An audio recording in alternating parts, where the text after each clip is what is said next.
Hey guys, it's Ian from SS8000 Cars, and today, welcome to Garage Update.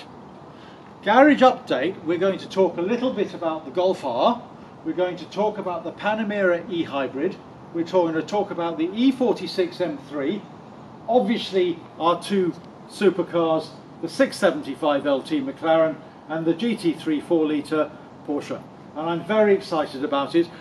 Added to that, I'd like to chat a little bit about what we've got coming next in terms of what's going to replace each of the different cars over time, but also we'll probably touch on competitors as well. I've got with me James and Harry, the entire team. It is some time since we've had the entire team together. Right, so we might as well start off with the Golf, as I drive it most and it seems to be the closest car to it. Sensible idea, James. So I love the Golf, but it's not the newest generation anymore. The new generation has 10 more horsepower and a new gearbox. Why does that matter? Well, I just like new things actually. It doesn't really make a huge difference. The new CAT rules, of course, are going to take the new one back to practically where this one was. Worth mentioning. Oh, so they're both going to have 296 horsepower? Between 296 and 300. Yeah, no, you're right. Okay. By the way, I don't really want to replace this with the new Golf R because I've loved it, but I kind of like something a bit different. Maybe the RS3, a bit more power. Trouble with the RS3 is the RS3 has really never been loved by people that enjoy driving. Now, if I can take you to Autocar's latest magazine where they review the top 50 cars under 50 grand, the RS3 made 50th. Oh. The Golf is in 4th. Really? And actually only beaten by unique cars. So M2, the new M2 competition, which everybody raves over 400 brake, it was 8th. Oh. So this car is still pulling huge reviews. Yeah, no, it's doing pretty well. What about Civic Type R? That'd be a good one. Oh, I do like that, but it looks ugly. What about the AMG 45? Ooh. I like I'm them. a fan. I like them. More powerful, I'm a fan. But out of my price bracket, I don't have enough money for that. Oh. No, but second hand. Yeah, that's true. So I'm half thinking about actually switching this with Golf GTI. You're probably wondering why. Well, it's just front wheel drive, which gives it a bit more character. And I'll probably get a manual as well, because I really miss changing gears. Right guys, I think interesting conversation about the Golf R, but I'd quite like at this stage to move on to the Panamera 4 e-hybrid. Now, I'm not going to dwell on this because today's a little bit about more about the sports cars in the range, but I'm extraordinarily surprised at this car and what it's capable of. It is actually quite agile, believe it or not, for a 2.2 ton beast. It's also unbelievably economical if you're doing short runs. If you're doing medium runs, it probably doesn't make a huge difference over the economy you'll get on the 4S or the economy you get here.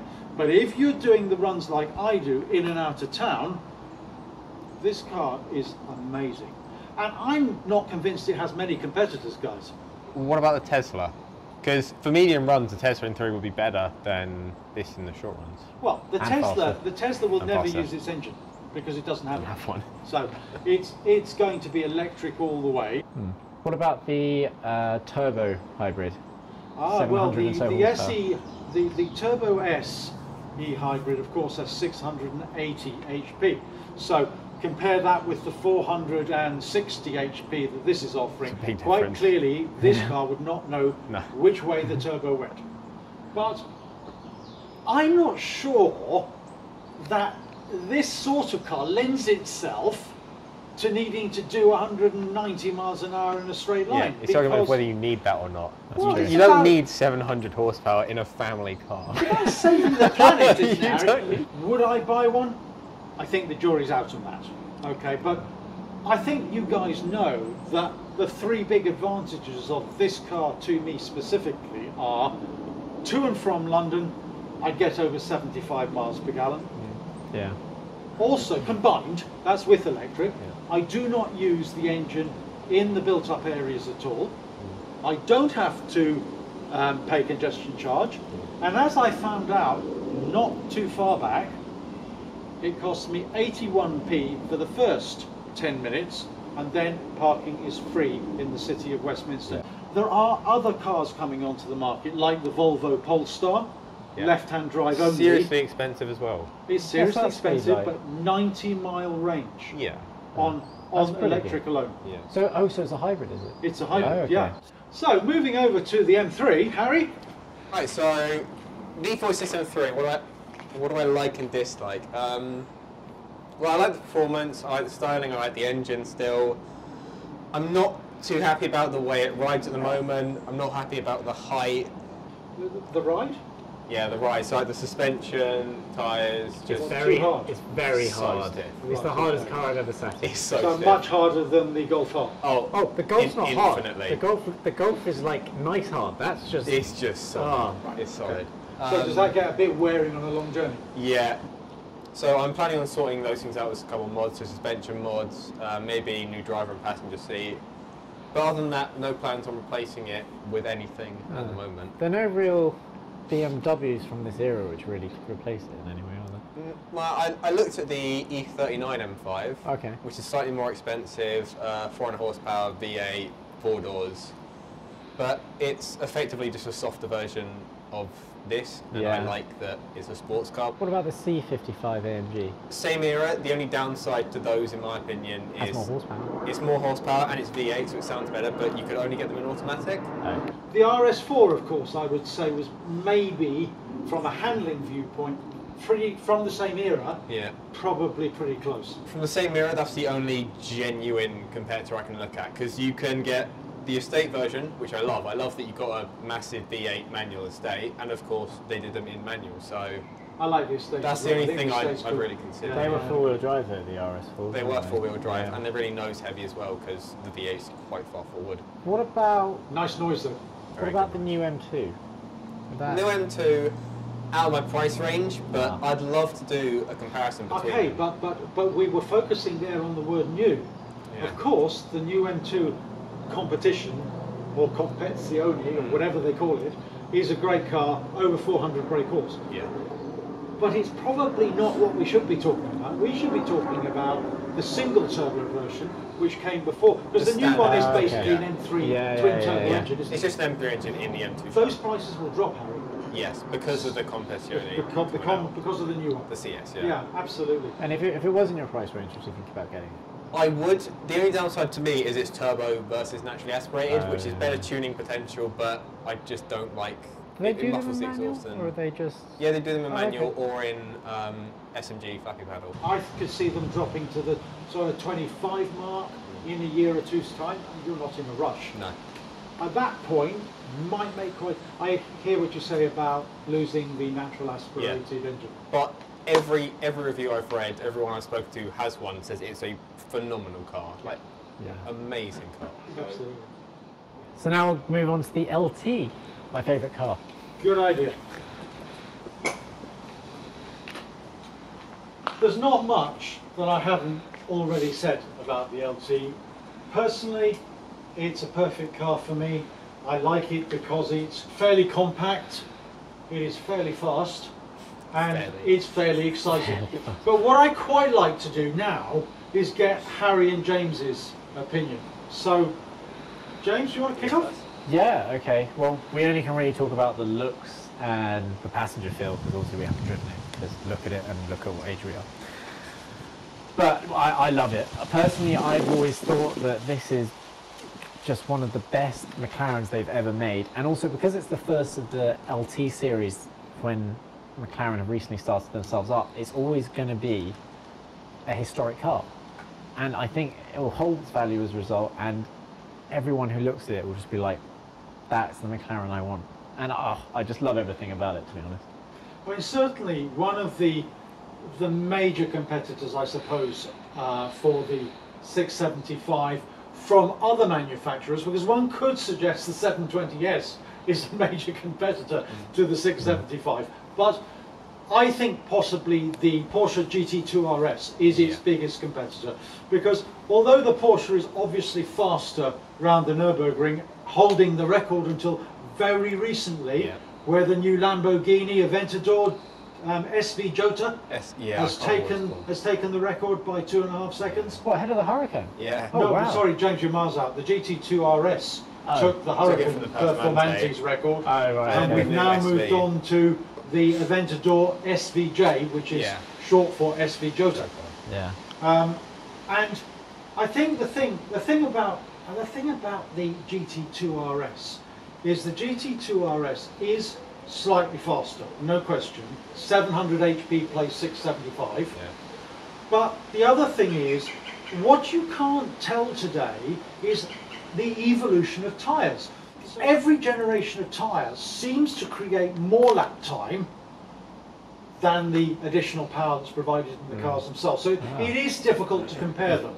But I prefer this, I think, to the GT2 RS on an everyday basis. Yeah. And I think James does as well. Yeah, no. I'd also agree with that. I think the 675 LT is easily the best car, or my favourite car you've owned. The Speciale was up there, but this is my favourite. Ever since we saw it in Scotland, the engineering behind it is phenomenal. It looks incredible. It's not just the looks though, like sitting in it and the acceleration's immense. Yeah, and it's crazy, and the noise which comes with it. And when it changes gear, it's just instant. It just goes. I love it. Everything about it. It's actually the only car that makes me not want a manual. Yeah. it's so quick. Yeah. I can't.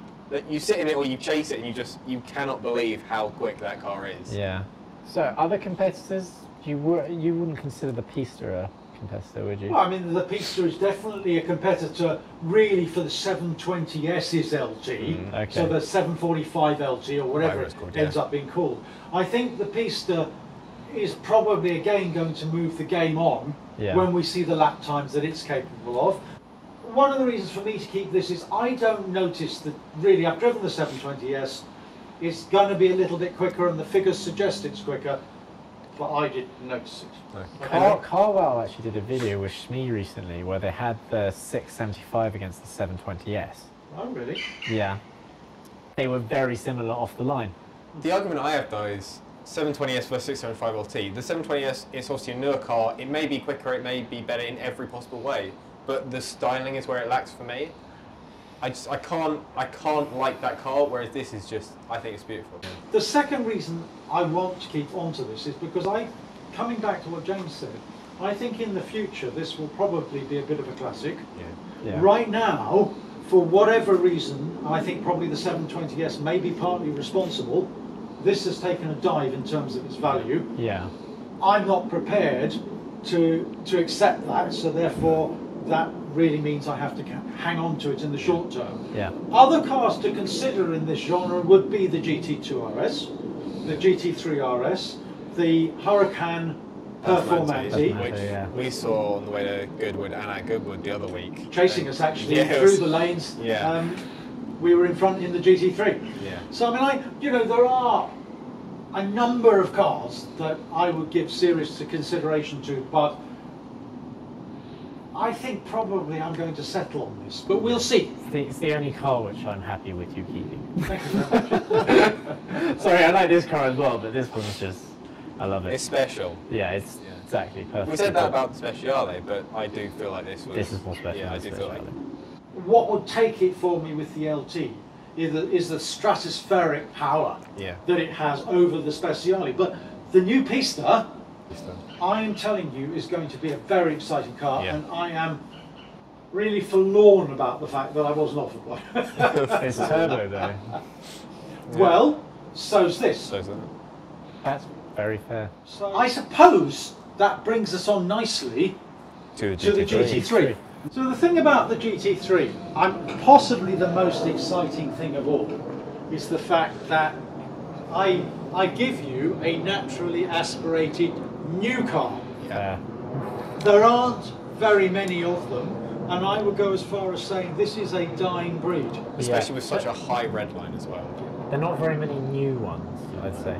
Now it's very interesting to watch the development of Porsche's racing cars. Okay, the new RSR, which is the sort of track version of the GT3 RS, is still naturally aspirated. No. But I know that Porsche are working on a turbo unit for the Cup 3, this is basically the current Cup 3 engine. It'd be interesting to see whether they go turbos. The problem they've got is everybody else has gone turbo. Yeah. So, again, the question, guys, what do you think of the GT3? Oh, God, love it. So you haven't really driven it much. No, that's true. That's true. I haven't heard there's much. From the outside, I can say it looks fantastic, and you've actually done a great job of the colour, and I love the red on the wing mirrors. The red touches. Yeah, and on the tail of the spoiler. I think it looks fantastic. Yeah, the end plates. Yeah. And the engine sounds really good up to 3,500 revs. No, he's exaggerating. We are up to 5.5 at this point in time, ladies and gentlemen. However, I'm actually holding back a little bit at the moment because I'm up and down to town a lot, and it just doesn't make sense to be using the GT3 in town. I am going on holiday to the south of France in it, and the main review, which a lot of you have been saying you're surprised the main review hasn't arrived. Yeah. I want to have 1,000 miles on the clock before I do the main review, so I can really give you an experience in terms of the 9,000 revs that it'll go up to, and I can't do that till it's run in. So it'll be running by the time we get it down to the south of France. All three of us will do a complete review of the GT3 down there. What I will say for it, if people want me to give a disadvantage of the GT3, it just isn't quite fast enough. But it is possible it's because I haven't got all those revs available to me. Keep getting the LT and thinking, oh, this is quick. Yeah. And then back into the handlingness is really good though. It sticks to the road like nothing else. Even more so than the LT, I think, to be honest. But again, I wonder whether that's the tyres. Yeah. Oh. But still, this is a very well honed car. So I know you won't be thinking about replacing this in the near future because, well, you just got it and you love it. It's true. There aren't really many competitors for this. Not real direct competitors. I mean, yeah. Got the GTR.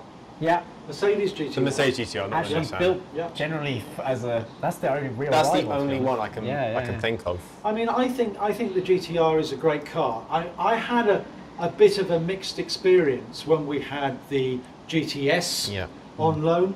The ride, it can't be better than your M3 had. It was appalling. It was. I have heard the GTR is a major step on from the specification that the GTS first appeared. I think they do tend to pass these things down through the line. Yeah. So maybe the GTS is absolutely fine now. Yeah. But it slightly put me off it.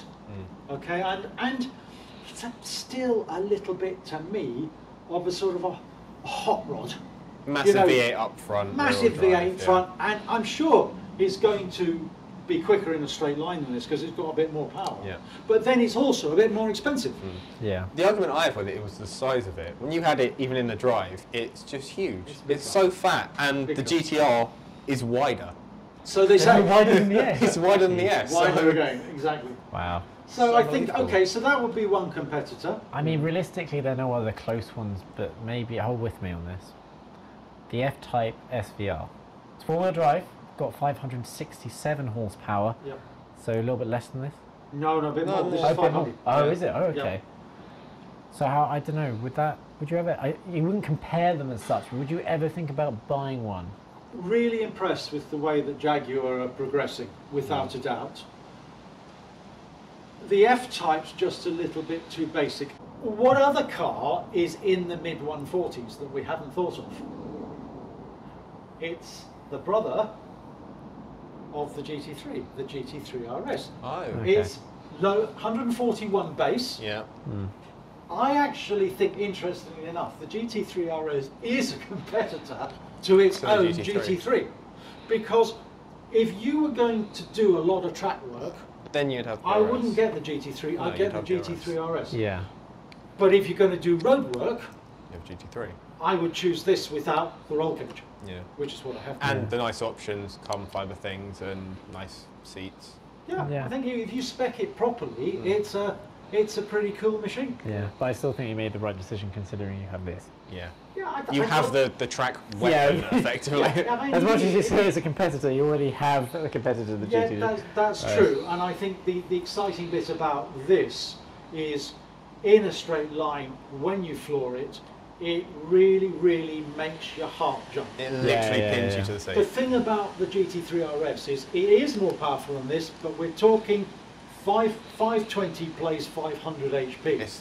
I promise you, in a straight line, you won't notice the difference. At that level, 20 horsepower is not a difference. It's nothing. I mean, we're talking 4% here.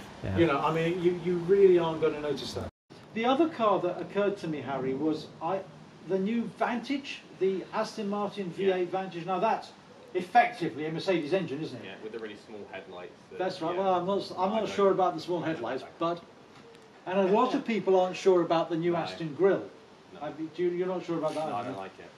I do quite like it. I quite like it. I quite like it. I think it's more sort of racing car because you get the diffuser underneath. The grille comes right down to the diffuser. I think it looks quite cool on the road. Anyway, we'll see. The new Aston Martin DBS Superleggera. Yeah. I think that's a great car. I just don't like the way it looks. It's a 1.7 ton sports car. But it is meant to be a GT. In fairness to it, they're actually targeting the Vantage as their sports car range. So I think you'll see a few more engines put into. So the bottom range at the moment, the only one in the V8 Vantage is the 505 HP Merc engine from the GTS, I think it's called. Yeah. Okay, so the junior version of the GTR. I think that's going to be their sports car range. I think the DB11 and topped with the DBS Superleggera is their GT. I don't think it's. They talk a little bit about it looking hardcore, but it's a GT. And I think as long as you see it as a GT, makes an interesting car. I'd really like to get one actually. I'm sort of pumping myself up, and we'll see where that goes. Well, I think we summed all of these up quite nice, but I'm just going to give you an idea of what I'm actually going to do with the Golf R. So probably keep that for the next 2 years, try and do a review with a Civic Type R. Really like to do that. Yeah. Focus Best RS. hot hatch at the moment. Focus RS. Focus RS. Definitely on the list. And then in 2 years, I will probably switch it with the GTI, and I'll do a review with that as well. Yeah. What about the Panamera? Panamera has only really just arrived. It suits my purposes. I'm going to try out the Turbo S. Yeah. And I'd also like to do a comparison with the Tesla. Probably the 85 because that's the slightly less powerful one. Yeah, fair enough. Fair enough. M3, I'll probably be keeping the M3. I'll do a few mods to it to try and make it suit me a little bit better. But I would like to do a review with the M2. I think that'd be quite a good. That'd be interesting, yeah. Be quite a good comparison. It would be quite nice, actually, Harry, to maybe keep the M3 and slowly do it up through time. Oh yeah. But to take it away from being your everyday car, and then maybe the M2 then might make a good everyday car. Yeah. If we can afford to do that. Yeah, both. Exactly. If you could. 675 we all like. And we all like, unlikely to change it in the near future, but you know, we do change our minds. Yeah, that's Things true. happen. And GT3 is new, but... GT3 is new. If I do change the GT3, I probably would go for the Lamborghini Huracan Performante. Yeah. In Nice truth, choice. it's a step up, but I think prices will soften a little bit over the next. And it's an period. epic car. It's an Yeah. epic. Yeah. The noise it makes is Yeah. But yeah. Fantastic. All right, guys. Well, look, I think that's been a great session. I hope you enjoyed the video, and we'll catch up with you next time. It's Ian, Harry, and James all saying Yeah. goodbye. Cheers. Cheers.